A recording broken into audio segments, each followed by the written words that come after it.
Good morning, good evening, and good afternoon. Hello, and welcome everybody to the World Health Organization press briefing on COVID-19. We have with us, as always, the WHO Director General, Dr. Tedros, also Dr. Mike Ryan, Executive Director of our Emergencies Program, and Dr. Maria Van Kerkhove, Technical Lead for COVID-19. Dr. Tedros will begin with an update, and then when Dr. Tedros has finished his opening remarks, I will open the meeting to questions. If you've connected via Zoom, please use the raise your hand icon to get into the queue to ask your question. If you've connected by phone, please hit #9 on your keypad to indicate that you want to ask the question. I'm going to apologize right now to all those who miss out. We have more than 260 people on the line already connecting and asking questions. So we have to restrict this briefing to an hour so that our speakers, who are all leading the response, can get back to the many other demands on their time. I will now hand over to Dr. Tedros. Thank you, Margaret. Good morning, good afternoon, and good evening wherever you are. The pandemic continues to take a massive toll, not just on health, but on so many parts of life. Yesterday, the government of Japan and the International Olympic Committee took a difficult but wise decision to postpone this year's Olympic and Paralympic Games. I thank Prime Minister Abe and the members of the IOC for making the sacrifice to protect the health of athletes, spectators, and officials. We look forward to next year's Olympics and Paralympics, which we hope will be an even bigger and better celebration of our shared humanity, and look forward to join. We have overcome many pandemics and crises before. We will overcome this one too. The question is how large a price we will pay. Already, we have lost more than 16,000 lives. We know we will lose more. How many more will be determined by the decisions we make and the actions we take now. To slow the spread of COVID-19, many countries have contributed or introduced unprecedented measures at significant social and economic cost, closing schools and businesses, cancelling sporting events, and asking people to stay home and stay safe. We understand that these countries are now trying to assess when and how they will be able to ease these measures. The answer depends on what countries do while these population-wide measures are in place. Asking people to stay at home and shutting down population movement is buying time and reducing the pressure on health systems. But on their own, these measures will not extinguish epidemics. The point of these actions is to enable the more precise and targeted measures that are needed to stop transmission and save lives. We call on all countries who have introduced so-called to use the time to attack the virus. You have created a second window of opportunity. The question is, how will you use it? There are 6 key actions that we recommend. First, expand, train, and deploy your healthcare and public health workforce. And second, implement a system to find every suspected case at community level. Third, ramp up production capacity and availability of testing. Fourth, identify, adapt, and equip facilities you will use to treat and isolate patients. Fifth, develop a clear plan and process to quarantine contacts. And finally, number 6, refocus the whole of government on suppressing and controlling COVID-19. These measures are the best way to suppress and stop transmission so that when restrictions are lifted, the virus doesn't resurge. The last thing any country needs is to open schools and businesses only to be forced to close them again because of a resurgence. Aggressive measures to find, isolate, test, treat, and trace are not only the best and fastest way out of extreme social and economic restrictions, they are also the best way to prevent them. More than 150 countries and territories still have fewer than 100 cases. By taking the same aggressive actions now, these countries have the chance to prevent community transmission and avoid some of the more severe social and economic costs seen in other countries. This is especially relevant for many vulnerable countries whose health systems may collapse under the weight of the numbers of patients we have seen in some countries with community transmission. Today, I joined United Nations Secretary General Antonio Guterres, Under Secretary General for UN OCHA, Mark Lowcock, and UNICEF Executive Director, Henrietta Fore, to launch the global humanitarian appeal to support the most fragile countries who have already suffered years of acute humanitarian crisis. This is much more than a health crisis, and we're committed to working as one UN to protect the world's most vulnerable people from the virus and its consequences. We also welcome the Secretary General's call for a global ceasefire. We're all facing a common threat, and the only way to defeat it is by coming together as one humanity, because we're one human race. We're grateful to the more than 200,000 individuals and organizations who have contributed to the COVID-19 Solidarity Response Fund. Since we launched it less than 2 weeks ago, the fund has raised more than $95 million. I would like to offer my deep thanks to GSK for its generous contributions of $10 million today. Although we're especially concerned about vulnerable countries, all countries have vulnerable populations, including older people. Older people carry the collective wisdom of our societies. They're valued and valuable members of our families and communities, but they're at higher risk of the more serious complications of COVID-19. We're listening to older people and those who work with and for them to identify how best we can support them. We need to work together to protect older people from the virus and to ensure their needs are being met for food, fuel, prescription medication, and human interaction. Physical distance doesn't mean social distance. We all need to check in regularly on older parents, neighbors, friends, or relatives who live alone or in care homes in whatever way is possible, so they know how much they are loved and valued.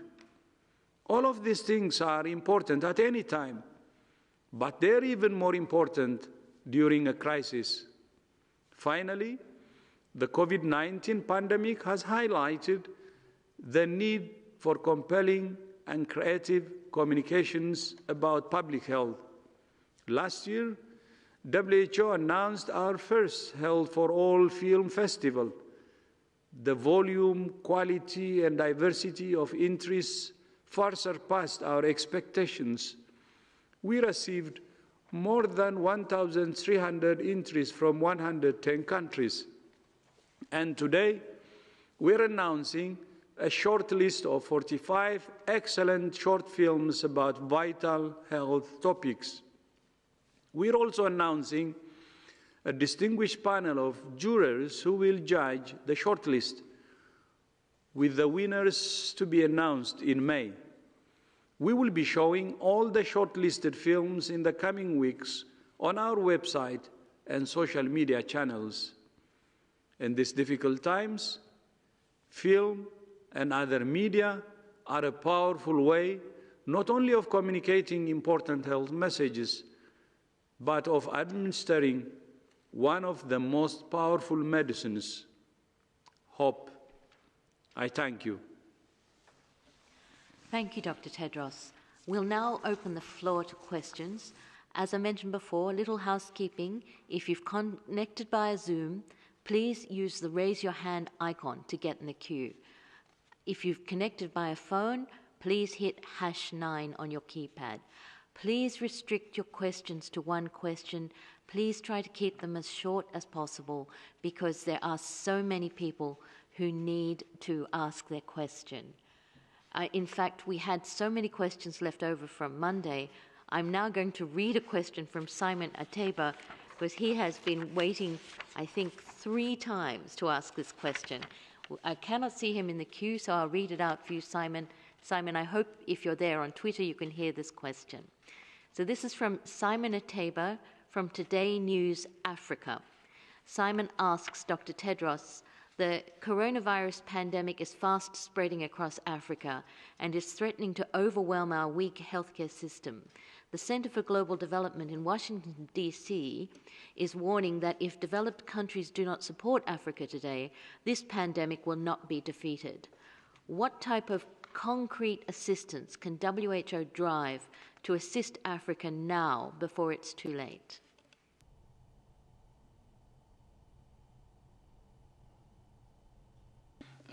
I can begin, and I'm sure Dr. Tedros will supplement.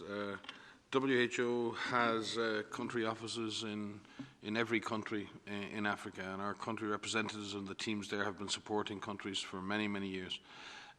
In addition to that, our regional director, Dr. Moeti, has surged many, many staff from the regional office and teams to support countries and allow better support to be provided in planning. We've supported the process of national action planning, sent PPE, sent and dispatched lab tests.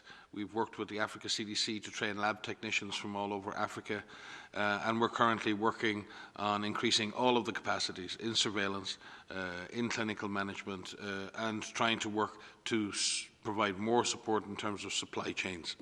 It's a challenging situation for all countries in Africa, and the international community, I think, and for all countries of the South and low and middle income countries, need support.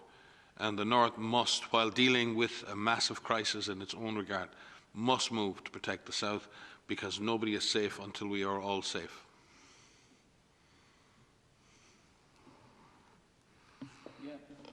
Thank you so much. Thank you, Mike. The number of cases in sub-Saharan Africa is around 1,600 as we speak. And if you take the number of cases, this is actually an opportunity to use the 6 recommendations I just made, meaning to be able to cut it from the bud. They can test, they can isolate, quarantine cases while still the number of cases is low.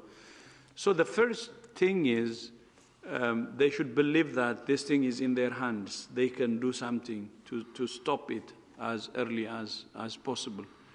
But then, of course, we have global responsibility as humanity, and especially those countries like the G20. We will have the G20 summit tomorrow. They should be able to support countries all over the world, not only from sub-Saharan Africa, but all over the world who are low income or middle income countries, because it's only through solidarity that we can support those countries. From WHO side, we have started as early as possible to support countries by providing test kits, and we have provided already test kits to more than 120 countries, and a good number of them are from the African continent, and also PPE to 68 countries, and most of these countries are from Africa. And WHO will continue to support countries who need our support, and we're negotiating with many stakeholders to build up our especially logistics capacity to continue to supporting countries as we have been doing. Thank you, Dr. Tedros. The next question's from Jamil from Brazil, somebody else who's also been waiting to ask his question for about a week. Please go ahead, Jamil. Yes, Mr. Tedros, this is Jamil Shade from UOL and Bandeirantes TV. My question is again on President Bolsonaro, and I apologize for insisting on this, but his remarks last night and over the last days, are they actually putting the lives of Brazilians at risk? And would you ask him to change his position and take responsibility? Thank you so much, sir.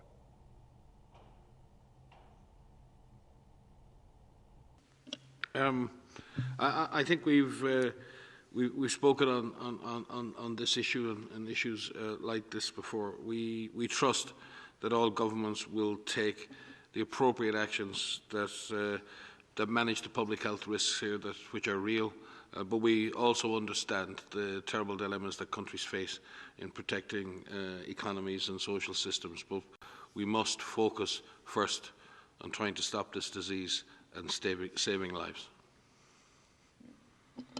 So it may be just repeating what I said, but our advice to all countries is, of course, many countries are already taking community-wide actions, closing schools, restricting movement, and asking citizens to stay at home, and all possibilities to have physical distancing. That's very important, but at the same time, we have proposed 6 actions, and that will also apply to any country, and that's what we said. There are countries, 150 countries with less than 100 cases, and they have to be very serious actually at this stage when they have less number of cases. And the first thing they should do is they should expand, train and deploy their health workers, healthcare and also public health workforce.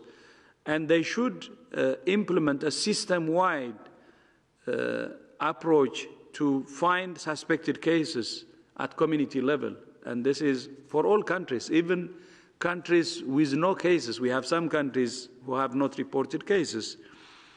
And we even suggested that countries should actually ramp up production and capacity and availability to do more testing. And the 4th recommendation we made is identify, adapt, and equip facilities. We have to prepare actually the facilities because for any eventualities. In some countries, the number of cases have really jumped and overwhelmed the system, and they were not prepared. So it was very difficult to give service to patients who were coming to the hospitals to get service.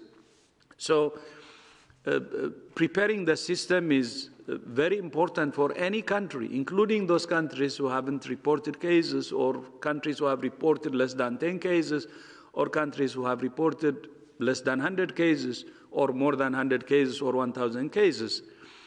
And cases, confirmed cases, should also be isolated. And this is the same recommendation for every country. And the other very important recommendation we have made is we need to have a whole-of-government approach, because this pandemic cannot be arrested by just the health sector alone. We need to have all relevant sectors working together to suppress and control this pandemic. And not only the whole government approach, we are also saying we need the trust of the community, and communities should be mobilized to do their share, because this is everybody's business, and every citizen has a responsibility to take part. So these are our recommendations, which we believe apply to all countries. This virus is very dangerous, and we have already counted more than 16,000 deaths. If you remember, we have been saying for more than 2 months now, this virus is public enemy number one. It's a dangerous virus. And we have been saying to the world that the window of opportunity is narrowing, and the time to act was actually more than a month ago or 2 months ago. That's what we have been saying. But we still believe that there is opportunity. I think we squandered the first window of opportunity, but we are saying today in my message, I made it clear that this is a second opportunity which we should not squander, and do everything to suppress and control this virus. And this is a responsibility for all of us, especially the political leadership is key. And it has to be able to mobilize communities also to take ownership and do the right things to suppress and control this pandemic. Thank you very much, Dr. Tedros. Now we'll move to Italy. We have Duilio Gianmaria from RAI Italian Public TV. Duilio, are you there? Duilio, can you hear us? Are you there? Please go. Yes. I'm here. That's bad feedback. Duilio, try and say your question again. If not, I'll read it out, because I do have some text on your question. It sounds like we can't hear. I'll read out your question, Duilio. Duilio wanted to know what WHO thinks about testing and active surveillance in Italy at this stage. What should Italy be doing in terms of testing and active surveillance? I think our Italian colleagues, and we actually spoke with our Italian colleagues today, and we have a very senior member of our staff currently embedded in Italy and providing high-level inputs and advice. And our regional director, Hans Kluge, is also in constant contact with the Ministry of Health. Italy is breaking down its problem. It's looked at each and every single one of its provinces and trying to look at those provinces in terms of where they are. I think many of you will have seen Tony Fauci and others speak about this in the US. We need to start looking at the data. We need to start breaking the problem down. You can't look at a whole country as one entity. You break the problem down. You look at your local geographies, you see what the situation is in each and every administrative level, and then you decide what the best tactics are. There are some parts of Italy where transmission is very intense, and it's very difficult to get a handle on testing all cases, on doing contact tracing. There's a real attempt to save life at this point, and the lockdown measures are there in order to try and suppress infection. But there are parts of Italy in which transmission is not that intense, and where there's a real possibility of avoiding the worst that has happened in many of the parts of northern Italy. So I believe that our Italian colleagues are trying to scale up, as the Director General has just said, train the workforce, train public health workers, get out and do community detection, to detect suspect cases, to isolate suspect cases, to trace contacts. But we fully understand that in certain areas, right in the centre, epicentres It is difficult to do that when you're dealing with the heavy wave and dealing with the health system under huge pressure. So we really do admire our colleagues in Italy. They're heroes. They're putting up a courageous fight against this virus on behalf of their own people, on behalf of the world. And we like and support the way they're breaking the problem down. They're working their way through the problem, and we will do everything in our power in the World Health Organization to support them in their efforts. Thanks. If I could just supplement what Mike has said, beyond Italy, I think there are many countries that are looking at the situation that they're in, the transmission situation that they're in, and the situation seems completely overwhelming. And that testing, with us saying test and how important that is as part of this comprehensive package, is a fundamental aspect that needs to be enhanced. And we hear you. We are on the phone with our colleagues every day who say to us, this seems impossible. This is not something that we can do. What should we do? We've been very clear that it's critical that you test to find where this virus is so you know where you're fighting it. To find all of your suspect cases, test those suspect cases, find those contacts, test those contacts who develop symptoms. And by doing so, you are able to actually break down those chains of transmission. But when the situation is such that you have community-wide transmission and there are some areas of very large outbreaks, there's ways in which you may need to prioritize some of those actions so that you could break down the problem, like Mike has just said. Find those boundaries of where that big outbreak is so that you could bring it more under control.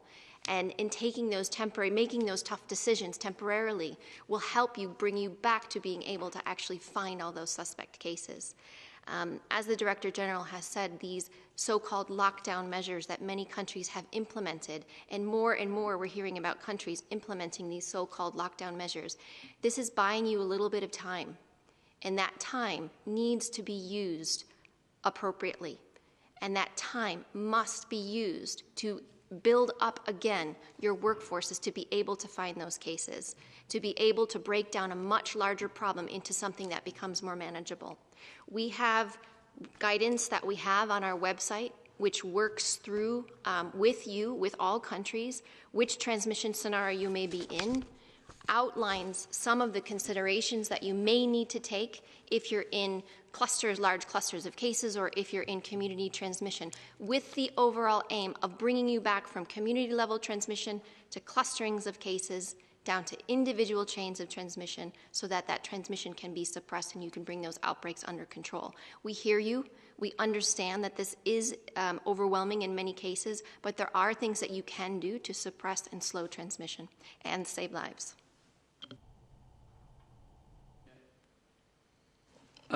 Just 2 lines.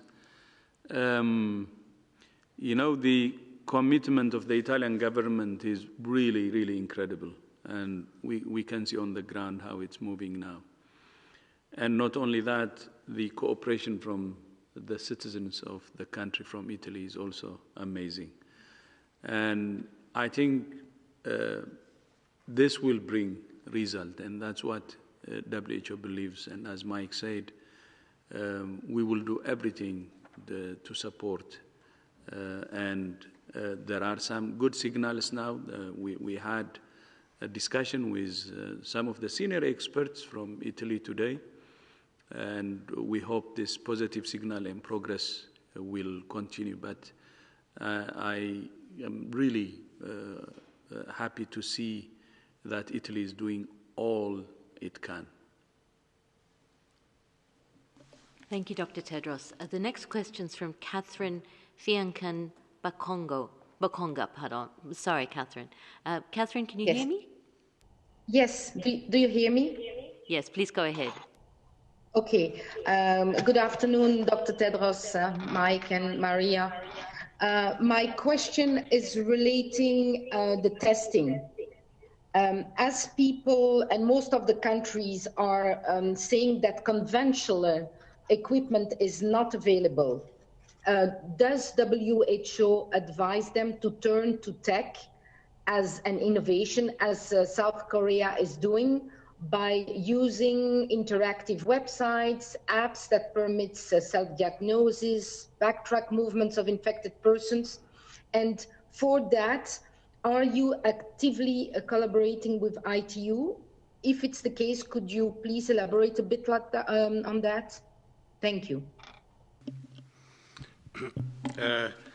Yes, I would say this is probably the first epidemic of or pandemic of the 21st century in which the full power of information technology, social media, artificial intelligence is being applied to almost every aspect of this response, both in terms of risk communication with communities and targeting information, in avoiding misinformation and countering misinformation. And that's probably been one of the most powerful uses of information technology in this response. And we thank all of those agencies, both public and private, who have joined with us and with our partners to really enhance the way in which we can communicate the best information to people.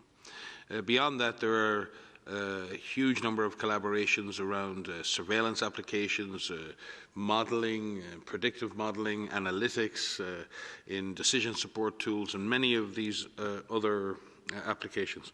And Korea, China itself, and other countries have developed apps that have supported them in case detection, case reporting, case follow-up, tracking, tracing, and many other things.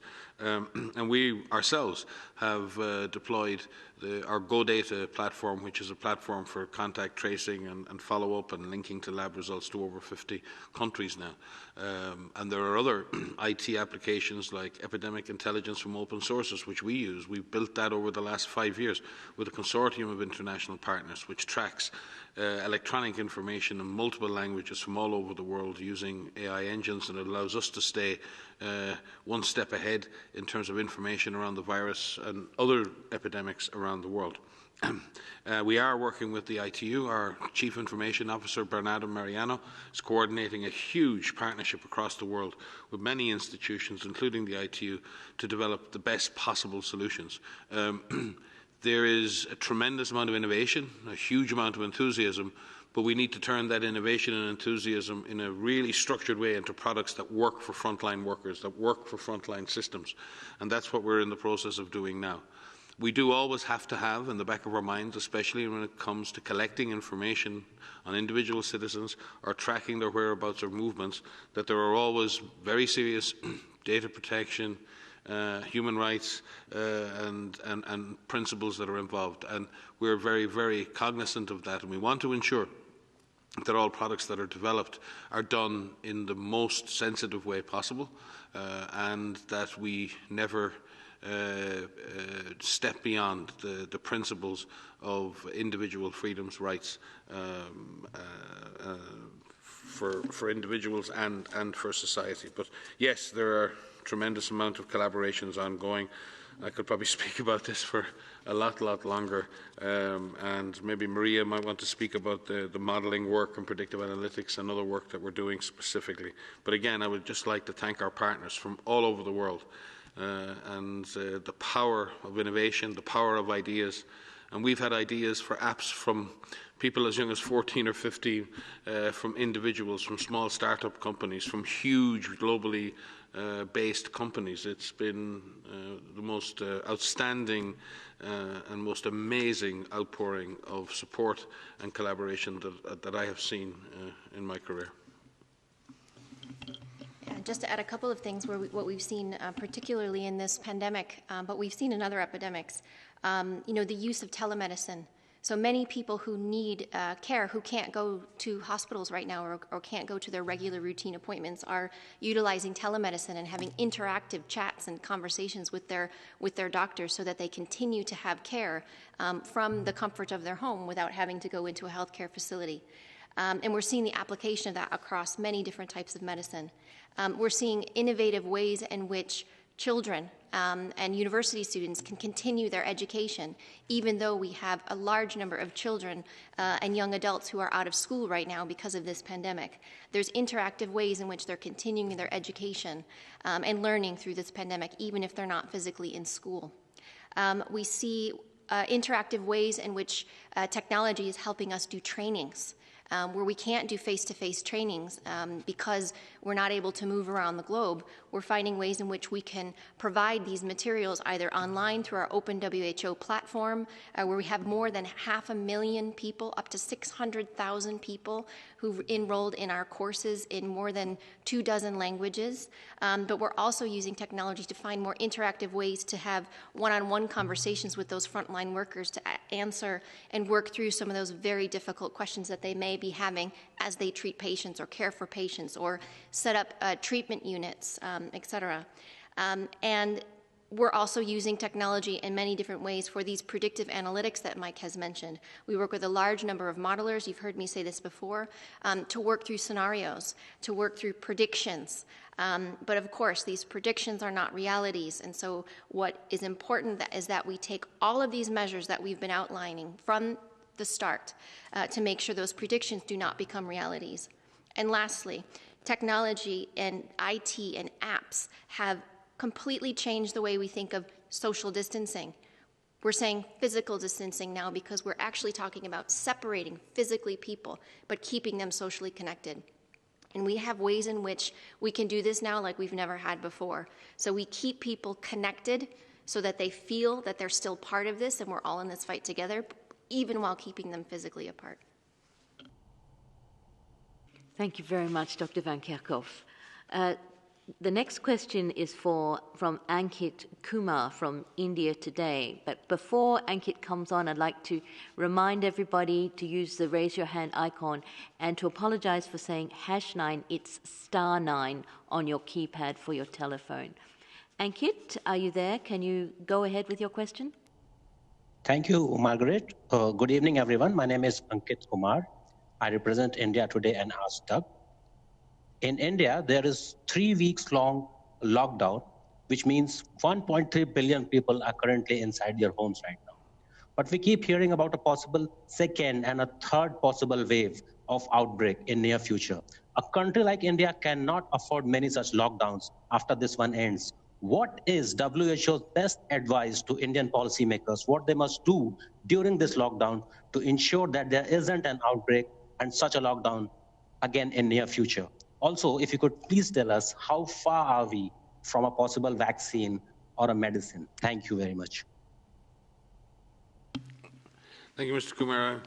Your question is a very good one, and I think the Director General answered that question very much in his address. He mentioned the 6 things that every country needs to do to use this window of opportunity. And as I've said in previous press conferences, India has incredible capacities to leverage, accelerate, and expand its capacity. But it must do the things. You must have a system to find cases. You must test. You must expand your capacity to treat and isolate.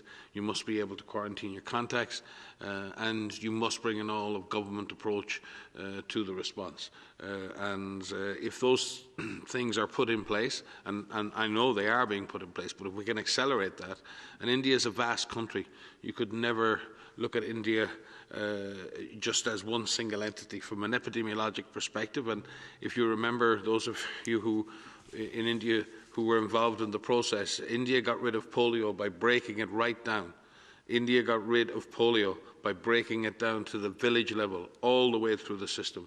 It broke down the problem. It went after the polio virus district by district by district by district, and India won. If India does the same thing, breaks down the problem, puts in place the measures that are needed, both surveillance and healthcare measures, and does that systematically, then there is a way out.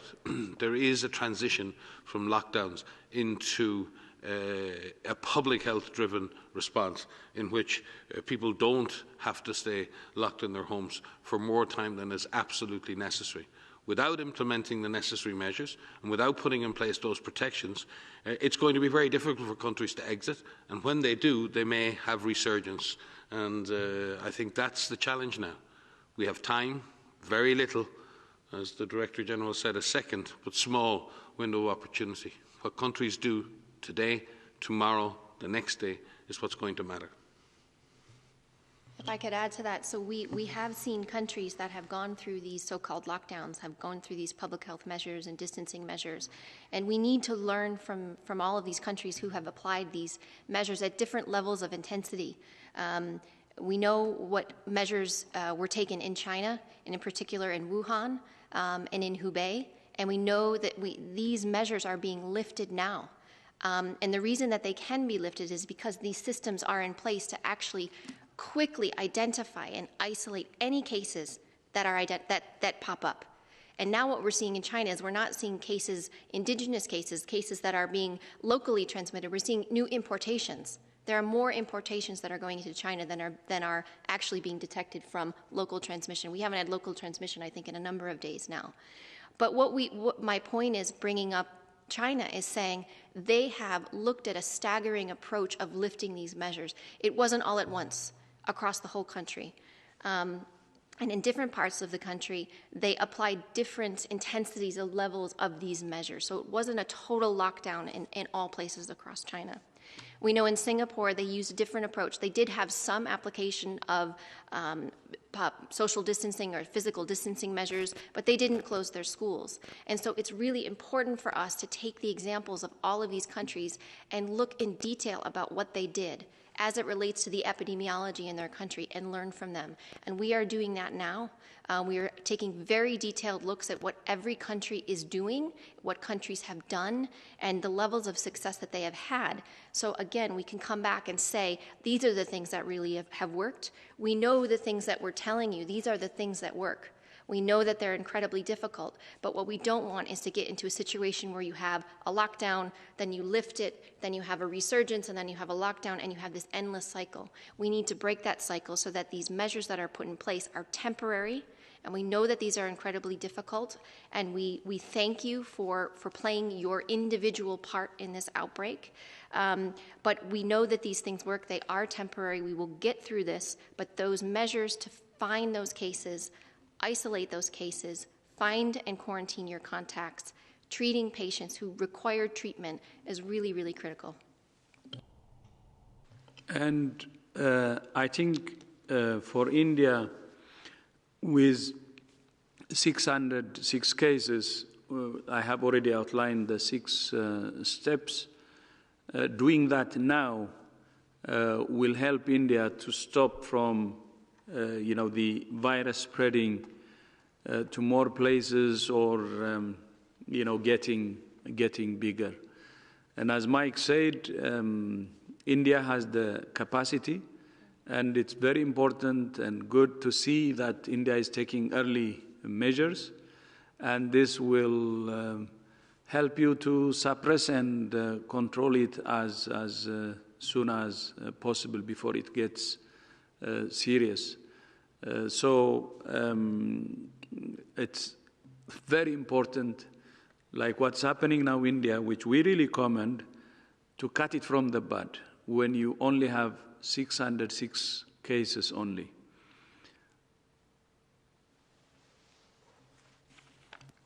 Thank you, Dr. Tedros. We now have Camilla from the Financial Times. A question from Camilla. Camilla, are you on the line? Hi, yes, can you hear me? Yes, please go ahead. Thanks for taking my question. The DG has talked before about possible risks to essential medical supply chains. Are there any specific products or regions or parts of the supply chain that are under particular strain at the moment? Hi there. Yeah, I think you'd have to say that all elements of the supply chain for many different products are under extreme strain at the moment. That's from raw materials through to production, distribution, and delivery. And there are different reasons driving some of that. Production, in some cases, for example, a lot of the rubber that's used to produce rubber gloves is produced in a very small number of countries. If those countries have difficulties in their general supply chain or have a problem of pushing things into the international market, then the place that makes the gloves may have a difficulty in actually making the gloves, not because they lack the production capacity, but they lack the raw material. So there are problems in the supply chain all along that chain. The simple issue is demand, because our current production of protective equipment and ventilators was obviously pretty adequate to meet global demand before this event began. But unfortunately, the world is not ready for a pandemic. And in not being ready, we don't have the security stockpiles in place that are immediately deployable in order to scale up our capacity to protect our frontline health workers and others. There are shortages of PPE, shortages of ventilators, and other products that are for the medical response to COVID. We also have to avoid shortages in other medical supplies as supply chains come under strain, and that may be because of secondary effects of the virus, which is the shutting down of air corridors, cancellation of flights all around the world. Many of passenger flights around the world also carry cargo. Difficulties in shipping, even cargo shipping with crews are finding it, some shipping agents are finding it hard to move materials around the world. So there's strain on the whole system. We're working very, very closely. The Director General is, even after the launch of the humanitarian appeal, had a further very fruitful discussions with the Secretary General on dealing with this issue and the huge commitment of the UN system to do everything possible together under the Director General's leadership to improve, scale up and deliver to the extent possible the essential supplies that health workers and frontline workers need around the world in terms of PPE, ventilators and other supplies. And there's been a huge scaling up of that capacity, and we will make further announcements in the coming days of further scale-ups in that capacity to deliver. But what we also need is a ramp-up in production and a ramp-up in funding for that material. And I believe the Director General, he may speak to this, will be raising this issue very much at the G20 leaders meeting tomorrow. And if I could just add that, Mike has outlined what we're doing to address this problem and how we're working with so many different partners, but we need to be clear. The world is facing a significant shortage of PPE for our frontline workers, including masks and gloves and gowns and face shields. And protecting our healthcare workers must be the top priority for the use of this PPE. We're working with technical partners across the globe to identify ways in which we can manage this current shortage while we try to find solutions. But some of these options are not ideal, and this is not acceptable. So we have to all play our part to make sure that we prioritize the use of PPE. We use PPE appropriately, and that is for our frontline workers who are caring for patients. Thank you very much, Dr. Van Kerkhoff. We now have a question from Vera Okiongo, from, my apologies, Vera, if I've got your name wrong, from Nation Media Africa. Vera, are you on the line? Yes, I'm on the line. Can you hear me? Yes, very well. Please go ahead. All right. So I'm just going to rush through it. I would like to know, in the modeling that you guys have done and I've talked about, I'm not very good in statistics, is there any indication of how this thing may affect African countries? And just quickly on top of that, we have the African CDC, and I would like a comment from the Director General how they plan to support it. It was being funded by the AU, but the last time I talked to the Deputy Director, money seems to be drying out there, and the work that they're doing now is very critical given the health systems that we have in Africa are very fragile. Thank you.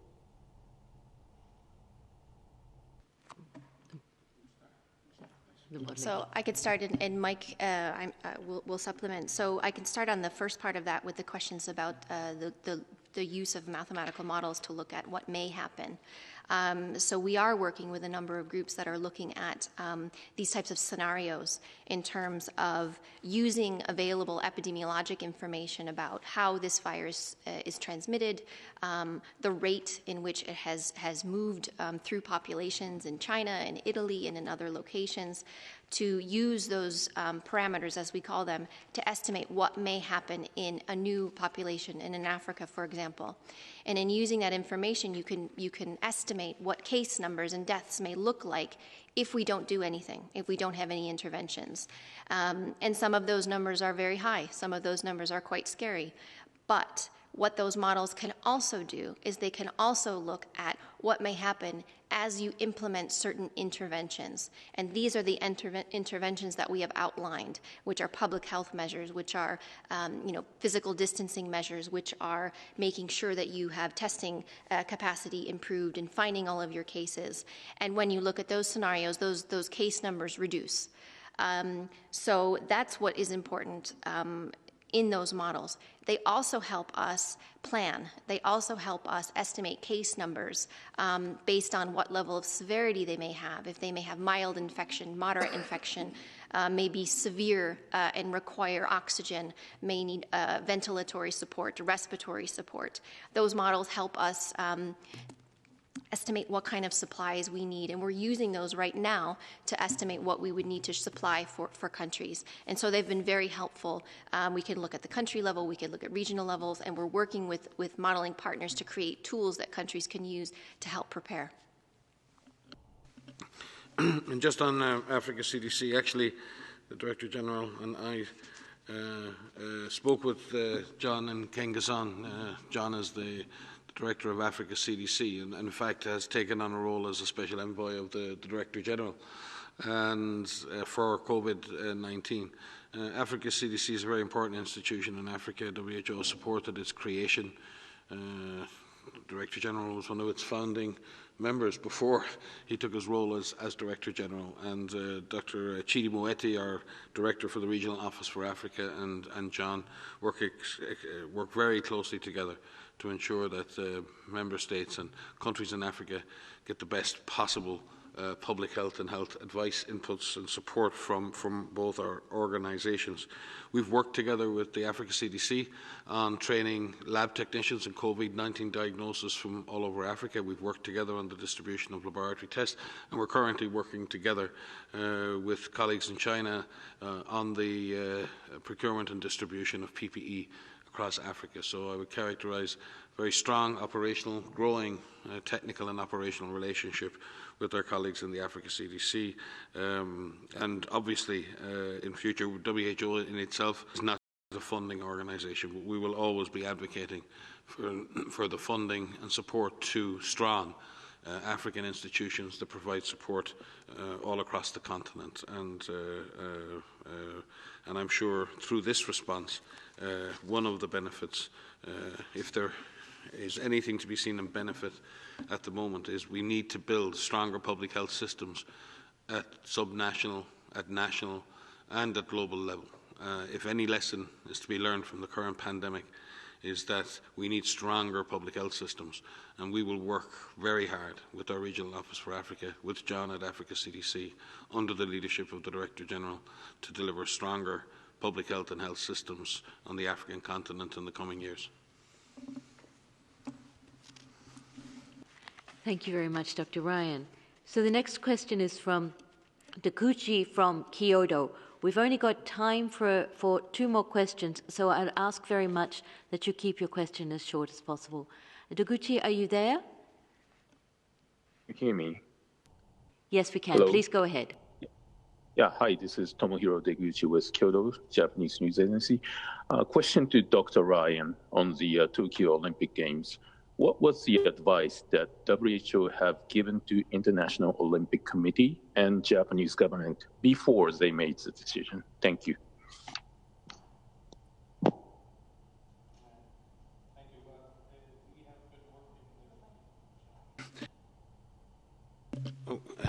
Thank you for your question. We've been working over many years with the International Olympic Movement in providing them with risk management advice for many of their events going back to Rio and previously. We do not take any final decisions when it comes to the staging of events or not. But we advise organising groups in FIFA, in IOC, in people organising huge events like the Hajj in the Kingdom of Saudi Arabia on how risks, biologic risks, can be managed, how they can be identified, how they can be minimised, and how any residual risk can be managed so that games can be carried out successfully and mass gatherings can go on without excess risk to public health, both in the country of the gathering or subsequently after in other countries. In the same regard, we've had many conversations with our colleagues in IOC and with the Tokyo 2020 Committee and the Japanese government over the last 2 months in advance of their decision yesterday. And we continue to provide them up to yesterday with advice on the developing and escalating pandemic, the likely situation that may pertain later in June and July, and notwithstanding the excellent efforts of Japan in containing the disease, there are other factors that had to be taken into consideration, which would include potentially the situation in many other countries that might pertain at that time, the difficulty of movement, and the risk that might be associated with disease arriving in and potentially subsequently moving from Japan to other areas. So many issues were put on the table. We stick to our job, which is to provide public health risk assessment and public health advice. The decision to postpone the Olympics was made wholly and solely by the IOC and by the Japanese government, but as the Director General said in his statement, we fully support that decision.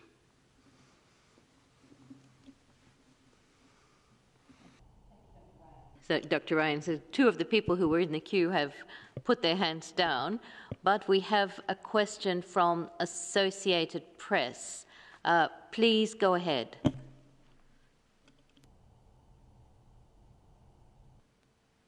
It looks like we don't have that question from Associated. Can you hear me? Oh, there you are. Please go ahead. Hi, this is Jamie from AP.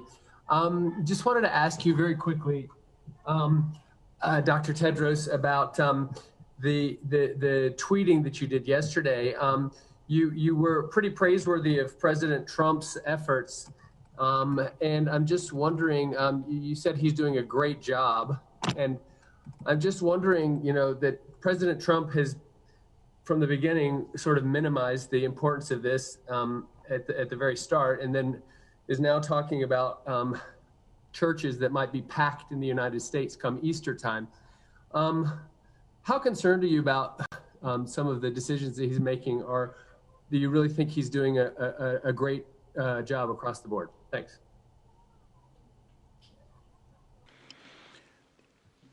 Yeah, I stand by what I said. As you know, one of the recommendations from WHO is the whole-of-government approach involving all sectors. And the principal, which is the head of state, taking responsibility and leading the whole response. And that's exactly what he's doing, and which we appreciate, because fighting this pandemic needs political commitment, and commitment at the highest level possible. And the President's commitment, you have already seen it, and the world have seen it. And that kind of leadership is very, very important, the whole of government approach, to mobilize all sectors and stop or suppress the pandemic. So I know he's doing all he can, but not only the whole of government approach, but the other, like expanding testing, and also the other recommendations we're making are also in play, and he takes that seriously, and that's what we see. And I had a conversation, I had a chance to discuss with him, and that's what he said, and he's doing. So I believe that kind of political commitment and political leadership can bring change, or can stop this pandemic. I just supplement. again, just to say, earlier today we spoke with Bob Redfield and with Tony Fauci, and we're very impressed to see the work that their institutions and other institutions, technical, fabulous public health research and other institutions are doing in the United States, but also supporting on the international front. We've had the benefit of having had secondees from CDC Atlanta present here in Geneva for more than a year and a half now, between Ebola and between COVID-19. Our colleagues at NIH are the ones who have innovated and have managed, working with others in the United States, to start the first trials of vaccine. NIH and ourselves are working very closely together on trials of existing therapeutics. The FDA have been exceptionally helpful on the regulatory side and are working with us on everything from animal models for vaccine development and much, much more. We rely heavily on the scientific innovation and public health prowess of the United States, and very much appreciate the way in which Dr. Fauci broke down the issue yesterday when he spoke about the data, and he spoke about getting down to the state and the county level and working through the problem and working through the issues. And again, we remain impressed by the work being done at state level by state and county public health departments. Now is the time to support them. Now is the time that health workers all over the world need to get the support to do the jobs they need to do. They are our heroes, and we are all there to support them. Thank you very much, Dr. Ryan. And on that inspiring note, we'll close this press conference. Thank you very much, everybody, for attending. We will send the audio, we will send the transcript as usual. We'll also send you information about the WHO Film Festival. Thank you again, and we'll reconvene on Friday. Thank you. Thank you, and see you on Friday.